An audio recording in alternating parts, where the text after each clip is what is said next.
Chapter 2 of Foundation Stones to Happiness and Success by James Allen. Sound Methods.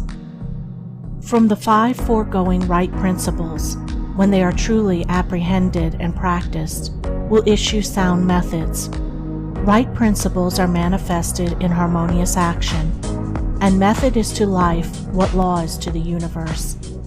Everywhere in the universe there is the harmonious adjustment of parts, and it is this symmetry and harmony that reveals a cosmos, as distinguished from chaos.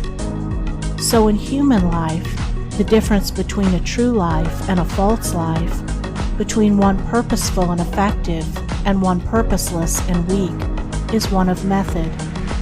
The false life is an incoherent jumble of thoughts, passions, and actions.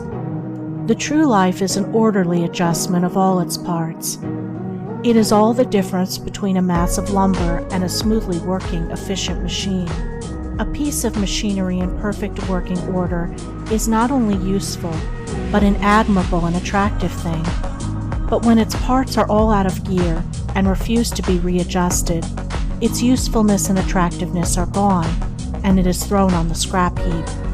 Likewise, a life perfectly adjusted in all its parts, so as to achieve the highest point of efficiency, is not only a powerful life, but an excellent and beautiful thing, whereas a life confused, inconsistent, discordant, is a deplorable exhibition of wasted energy. If a life is to be truly lived, method must enter into and regulate every detail of it, as it enters and regulates every detail of the wondrous universe of which we form a part. One of the most distinguishing differences between a wise man and a foolish man is that the wise man pays careful attention to the smallest things, while the foolish man slurs over them or neglects them altogether. Wisdom consists in maintaining things on their right relations, in keeping all things, the smallest as well as the greatest, in their proper places and times. To violate order is to produce confusion and discord, and unhappiness is but another name for discord.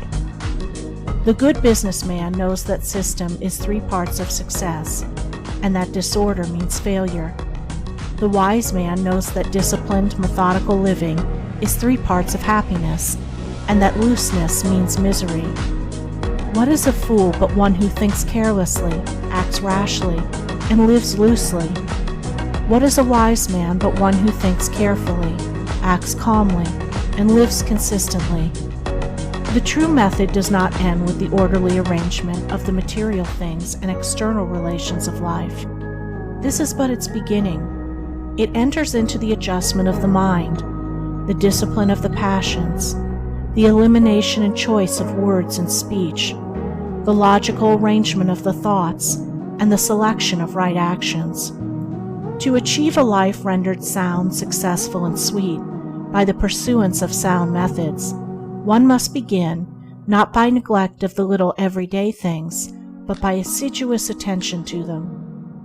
Thus the hour of rising is important, and it's regularly significant, as are also the timing of retiring to rest, and the number of hours given to sleep.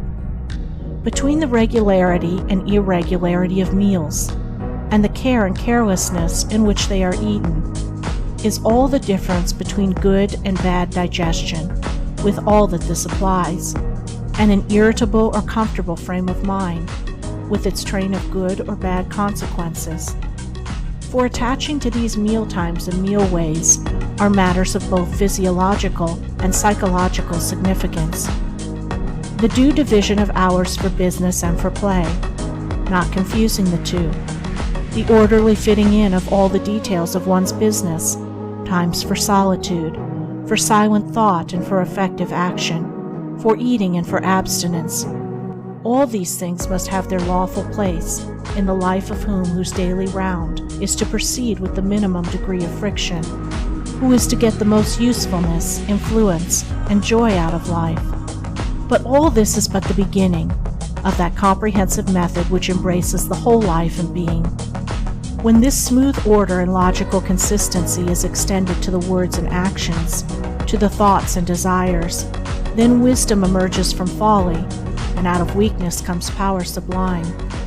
When a man so orders his mind as to produce a beautiful working harmony between all its parts, then he reaches the highest wisdom, the highest efficiency, the highest happiness. But this is the end, and he who would reach the end must begin at the beginning. He must systematize and render logical and smooth the smallest details of his life, proceeding step by step toward the finished accomplishment. But each step will yield its own particular measure of strength and gladness. To sum it up, method produces that smoothness which goes with strength and efficiency. Discipline is method applied to the mind. It produces that calmness which goes with power and happiness. Method is working by rule. Discipline is living by rule. But working and living are not separate. They are but two aspects of character, of life.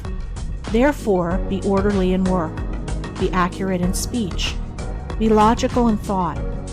Between these and slovenliness, inaccuracy and confusion, is the difference between success and failure, music and discord, happiness and misery. The adoption of sound methods of working, acting, thinking, in a word, of living, is the surest and safest foundation for sound health, sound success, sound peace of mind. The foundation of unsound methods will be found to be unstable, and to yield fear and unrest even when it appears to succeed, and when its time of failure comes, it is grievous indeed. End of Chapter 2.